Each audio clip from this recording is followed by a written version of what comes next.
Alright guys, this is an episode of Best of the Rest, and yeah, just covering some of the FA Cup action over the weekend that I haven't already talked about. So we'll start off with Crystal Palace versus Southampton. It surprisingly finished in a 2-1 win to Southampton given their recent form. And yeah, Palace were the side that definitely should have won this game, had lots of chances. They took their goal well. It was a well-worked move from Zaha and Edouard. Edouard, brilliant touch out of his feet to get past Sarr. But I felt as though the amount of chances they had to score more than one. Jordan Ayew had probably the best chance of the game, which he can convert, hit the bar. And there were other chances in the second half as well for players like Zaha, for instance. And yeah, they had to take them. It was criminal that they didn't score more than one, to be completely honest. But the villain for Crystal Palace in this game was Vicente Guaita. I think the first goal, he's got to have that covered really. But I know he's got to think about if there is someone going to head the ball. But as well as that, you've got to have your posts covered if it does go over the top. So I think he should have done a little bit better with that, considering how much time it had, how much the ball didn't travel that quickly. So I think he could have reacted a bit quicker. And the winner for Southampton, so yeah, James Ward-Prowse obviously whipped the first one in. The winner from Adam Armstrong though, horrendous error. He's got plenty of time at the ball, plenty of time to clear it. And Guaita, I'll be honest, he's not a horrendous goalkeeper, but I definitely feel Palace could improve on him in the summer, because given how much potential and quality that their current squad has with players like in midfield, Elise, Doucouré, Eze, and then also in defence you've got players like Guay, Anderson and Tyrant Mitchell, there's definitely room for improvement in that position. I think also that they could probably do with another forward player, given that Zaha might leave in the summer, and Edouard can be a bit hit and miss at times with his form, but he did take his goal well in this game. And yeah, Southampton, in fairness to them, they defended reasonably well. They got a bit of luck in this game, but it wasn't a horrendous performance like they have put in recently. I think they had a game the other week where they didn't even manage a shot on target against Nottingham Forest, which is nowhere near good enough for any team really. But yeah, I gave James Ward-Prowse man of the match in this game. I just thought it was a superb performance, to be honest. He took a brilliant free kick to get the goal because he put it in the right area. So if someone heads it, there's a fair chance they could score. If they don't, it creeps in at the back post, and the keeper, even though I felt he should have maybe done a bit better with it, couldn't get to it. And yeah, for Southampton as well, I thought the only problem or the only downside in this game was the two centre-backs. I thought Sarr and Salisu didn't have the most amazing game ever, to be honest. Salisu, the first goal, they just weren't looking at all to get the ball down and string a few passes together. It was trying to hoof it up the pitch, and when that happens, if you consistently do that and don't get it far enough up the pitch, if you slice one, it'll fall to a Palace midfielder like it did for, I think it might have been Will Hughes or Eze, and they'll be able to play it, and within two passes Edouard's having a shot and he's scoring. So that was the only real downside in this game for Southampton, but they are through to the next round. They have knocked out last year's semi-finalists who put in some impressive performances last season. But to be honest, I thought Crystal Palace, though, despite the poor finishing, I don't think there was really one player in their team who you could say really had a bad game. I don't think Nathaniel Klein had the best of games, but other than that, I think that they were all solid performances, to be completely honest. I think Patrick Vieira can feel a little bit unfortunate going away from this game, but you've got to put that down a little bit to poor finishing, because they definitely didn't take their chances when they should have done. And then Fulham beat Hull by 2-0. And in this game, it was a dominant performance from Fulham, but at the same time, Hull did have a couple of chances early on. The first one coming from a big mistake from Bobby Decordova-Reid, who was actually playing right back in this game. I mean, it's good having a player for Fulham who can play as a forward and a fullback. You know that's all well and good, but I just don't think he provides the same sort of protection same sort of protection as someone like Kenny Tete at right back for Fulham. And I just think he offers a lot more in a forward position. He's provided quite a few goals so far this season, a few assists as well. So yeah, I don't think it's making the best use of him playing him right back. But yeah, he gifted a chance to Harvey Vale up front, and yeah, it was wasted. They also came close through Louis Coyle early on as well. But from then on, it was one-way traffic really. For Fulham were constantly bombarding the Hull City goal. Ingram in goal for Hull was having to make quite a few saves throughout the game. They got the breakthrough through Levan Kazawa. He nearly messed it up. He has virtually an open goal and still managed to put it as close to the keeper as possible and make it so it only just went in off the post. So we got a little bit fortunate there, I guess, but did enough to put Fulham in the lead. And yeah, Fulham, they played well considering that they didn't have their strongest lineup out. They had a few, first team players. They had Diop and Tosin Adarabioyo at centre back, Decordova-Reid, but in a bit of a different position. Harrison Reed starting as well as Andres Pereira, but I think the rest of the team, Harry Wilson and Dan James, as well as Tom Kearney against his old club Hull City, the club who pretty much made him a professional player, and Carlos Vinicius as well. They had quite a few backup players starting as opposed to players like Mitrovic and Paulinho in those areas, but. Yeah, it was still a good performance. They were trying quite hard to get the second goal of the game in the second half, just to put the tie to bed. But they were struggling to get it. Hull were holding their own at the back. I thought McLaughlin in particular had a good game for Hull, as well as Ryan Woods in midfield. Who I remember watching actually for Shrewsbury quite a few years ago. But he's a very good midfielder for a Championship club. And yeah, it did take them until stoppage time when Ingram went up for a corner for Hull to get an equaliser. And unfortunately, they lost it on the halfway line. Dan James had a fairly simple goal given how quick he is and how powerful he is. To make it 2-0 and that was game done and dusted really. But Hull they weren't expected to win this game, but for Fulham they put in a really good performance and are through to the next round now, which is definitely good for them. And I feel like they're in a position where they can go for a cup run, because this season I think they're currently 7th in the league. Now I'm not expecting Fulham to finish 7th, but I think by all means give it your best shot. But I think a cup run, given how they're in absolutely no danger of getting relegated this season, I think they're probably nearly already on enough points to pretty much lose most games the rest of this season and still avoid relegation. That's how good they have been with the firepower of Mitrovic up front and the doggedness in midfield of players like Paulinho and Harrison Reed.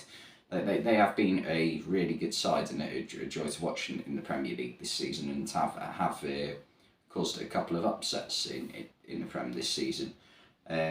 But yeah, they definitely didn't have their best side out. But I'd give man of the match in this game to Andres Pereira. I thought he had a really good game, came close to scoring on a couple of occasions, and just constant problems for the Hull City backline and midfield, and really good performance from him. Linked up well with Harry Wilson and Dan James out wide too. He definitely deserves man of the match in this game, in my opinion. And then West Ham managed to knock out Brentford away from home as well. which is an impressive result from West Ham. I think it's fair to say, though, that they did have a slightly stronger team than Brentford. Brentford did go for a weakened starting 11, or maybe not weakened, but in terms of like attacking players, that they were certainly some bench options. I think like then players that aren't really getting in the starting 11, players like Godos, Keane, Lewis, Potter, and Damsgaard. Them sort of players for Brentford were all in the starting 11. And both teams had chances. It wasn't a most eventful first half ever. There weren't bags of chances in the first half, but second half the game certainly opened up a little bit. West Ham, I think, they did enough to win the game. The goal that won the game from Saïd Benrahma against his old club was absolutely brilliant. It was a superb tackle from Declan Rice to win the ball back in midfield. One of those tackles that just completely changes the course of a game, because Brentford could have gone on a counter-attack if that got past Rice. It falls to Benrahma, and Benrahma takes a touch to get it out of his feet, and then like with very little backlift actually, takes the goalkeeper for Brentford, Thomas Strakosha, completely off guard. And it's already flown by him before Strakosha has time to react. Nothing Strakosha could have done about that. Just a brilliant strike for Benrahma, who didn't celebrate. He was a wonderful player for Brentford only 2 or 3 years ago. So, wanted to pay his respect back to a club that gave him quite a lot. As I said, there were chances for both teams. I thought one of the better players in this game was Lucas Paquetá. In fact, I would probably give him man of the match, to be fair.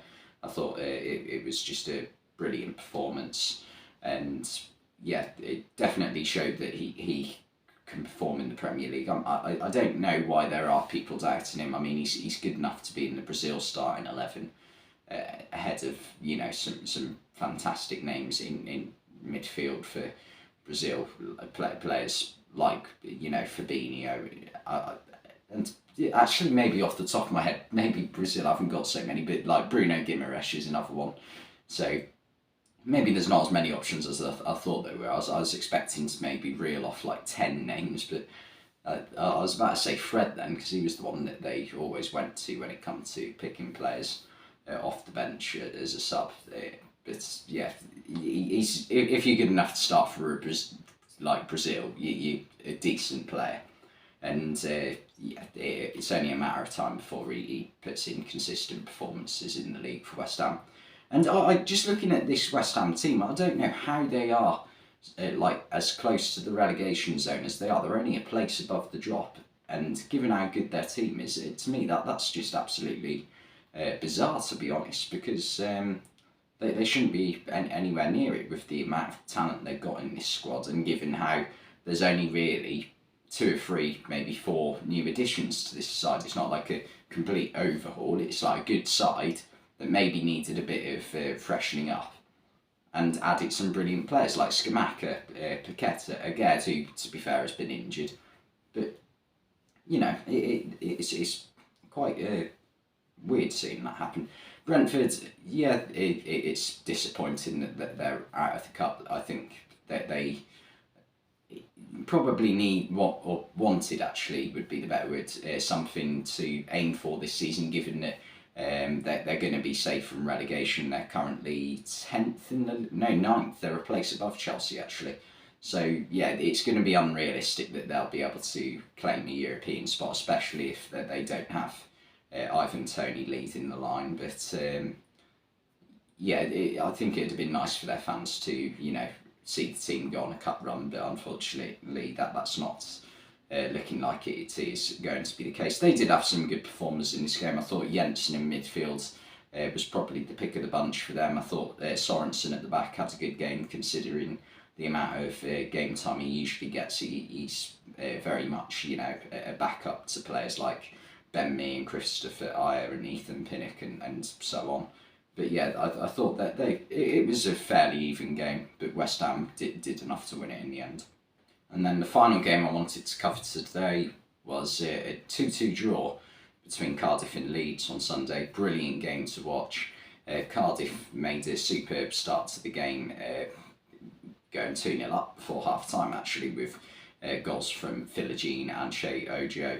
Ojo I actually remember as a Liverpool youngster when he first came into the team, and I remember him actually being quite talented, and he played well in this game, took his goal really well, and I was a little bit disappointed when Liverpool let him go. I don't think he was quite at the level of, like a team that Liverpool want to play, but certainly a very good player, and definitely, a good player for a championship team.